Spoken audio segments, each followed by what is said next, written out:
went back in time to kill the evil from the future.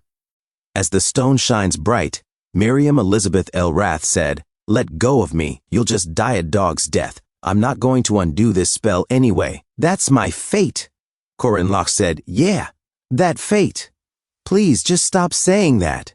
Because I'm here to smash that damn fate into pieces." Miriam Elizabeth L. Rath said, "Midgard Orm has already been activated. What can you possibly do now?" Corin Locke said to himself. "I am aware that Midgard Orm is a spell that keeps moving until the caster's life force runs out. But," as Corin Locke holds his arm, he shouted, "if it can be activated with a single life, then maybe it can be stopped with another life too." Miriam Elizabeth L. Rath, confused and shocked, said, "What?" As she said in pain, No way, you're saying you'll stop it by betting your life, and you think that'll make me give up? Why are you going this far to stop me? What do you even gain from it?" Corin Locke smirked and said, "Do you think I want to gain something? I just don't want to lose anything anymore."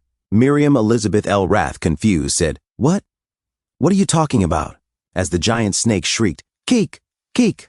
Alicia Arden cut the other snakes and shouted, "Corinne!" Warren punched another snake and was silent. Kush hugged the children to safety and cried, saying to himself, "So this is how I die." In a memory, Corin Locke said to himself, "The crimson full moon, the day mother was taken from me by a silver wolf. Why am I suddenly inside Miriam's memories? Is it because Midgard Orm drained both of our life forces at the same time? This is the source of Miriam's hatred, her most horrible memory."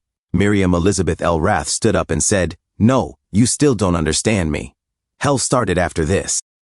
As she looked back at Corin Locke with tears flowing in her eyes, Miriam Elizabeth L. Rath said to herself, "Father, who wanted peace after ending the war with the demihumans, treated this incident as an accidental death, using opposing discrimination as an excuse, and my sister Estelle hid the demihumans." As her hand trembled, she said to herself, "In the end, I devoted my life to revenge. I seized military power, became a saintess of the Catholic Church, and brought revenge right to the edge. Up to this very moment, all by myself, every moment after losing my entire family and being left alone was the most horrible memory for me." Corin Locke said, "I understand." Miriam Elizabeth L. Rath said, "Don't be absurd. You can't understand me. You've never lost your family, have you? You think I don't know about your family living all cozy as ordinary citizens in the imperial capital. If I kill them all and show them to you, then you'll understand what I mean." Corin Locke said, "No." As Miriam Elizabeth L. Rath was shocked, he said, "I have lost my family before." Miriam Elizabeth L. Rath froze in shock and confusion. She said, "Now you're saying this because you're afraid you'll feel guilty if you see something like this?" Corin Locke shouted, Mir, why did you do it?"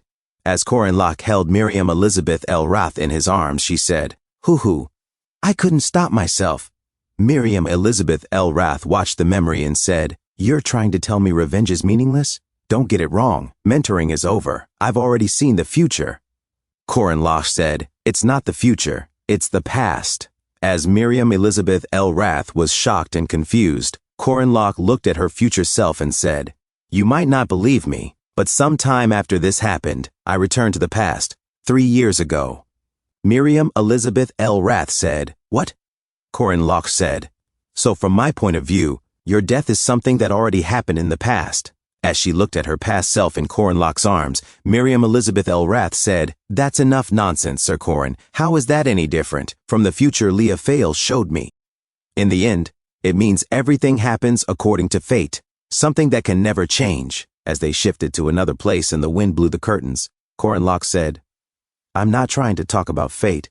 This is a story about the family I lost. In this life, you failed to charm me, but in the past, you didn't." As Corin Locke held the tummy of Miriam Elizabeth L. Rath, he continued to say, "We became husband and wife." Miriam Elizabeth L. Rath said, "That's fake."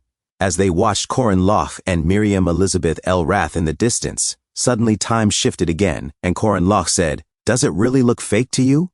Corin Locke said to himself, "I want to save the world from Balthazar." Miriam Elizabeth L. Rath said, "I'm sorry and I love you." Corin Locke said to himself, "It's also true I can't just watch innocent demihumans be sacrificed." Miriam Elizabeth L. Rath said, "But I wanted to have a child with you. Mom, I'm sorry." As she cried in Corin Locke's arms, Corin Locke said to himself, What I wanted to save when I stood in Miriam's way was the family I had already lost. As Miriam Elizabeth L. Rath froze in shock, Corinlock said, "The pain of someone left all alone? I already know it well enough." Miriam Elizabeth L. Rath closed her eyes. She said, "I'm going to..." She opened her eyes and said, "Stop Midgard Orm." Suddenly the light shone brighter.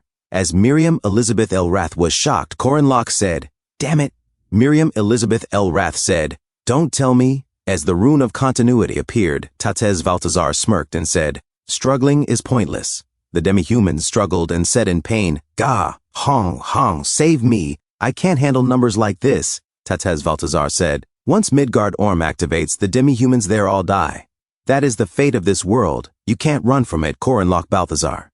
Miriam Elizabeth L. Rath said, No. Sir Corin, then I'll..." Corinlock said, "No." As Corinlock became serious, Miriam Elizabeth L. Rath fell and was shocked and confused. Corinlock said, "Sorry. I'm not interested in losing you twice." As Miriam Elizabeth L. Rath fell out, she shouted, "Sir Corin!" Corinlock gritted his teeth and said in pain, "Gah!" And he said to himself, "In the decisive battle with Ohard, my mana and the aura being emitted by my 3 aura mana cores had hit rock bottom too. System backup start. Reviewing commandments." As Corinlock was shocked and confused, the system said, "First commandment, duty. I won't turn a blind eye to the misery of those who are good. Relevance, A+. Second commandment, restraint. I do not perceive spirits. Backup, 50%. Additional damage. Third commandment, oath. I will save the world. Set effect, Klaus Solas and Ergetlam. Mana plus 200%. Corinlock said to himself, sigh. "Balthazar, you bastard." The system said, Tatez Balthazar, relevance X. Backup, stats 300%. Corinlock said, "If you interfere, then the story changes. This isn't fate. Because I'm here to protect what I decided. Commandment, I will save the world. Commandment, I won't turn a blind eye to the misery of those who are good." As Miriam Elizabeth L. Rath prayed and watched above, she said to herself, "Hero Corinlock, defeat and save the world from evil." As Corinlock endured the pain and shone brightly, he used his skill. Klaus Solas, Solar Genesis. The stone suddenly cracked. As Ohard shrieked in pain, Miriam Elizabeth L. Rath silently watched as her eyes grew wide. She suddenly sweated in shock. As Corinlock dropped to the ground, she said, "Sir Corin?" Miriam Elizabeth L. Rath bit her dress and tore it. She said to herself, "Please open your eyes." As her tears fell on Corinlock, she said to herself, crying, "Please, please." As she started CPR on Corinlock, she cried and said to herself, "Please." Corinlock suddenly said, "Cough. Wait, not that." As he held the face of Miriam Elizabeth L. Rath, she was shocked and confused. As her tears continued to fall, she then smirked and said, "Ha." Corinlock said, "Yeah. Ha ha. It's so nice to see you smile."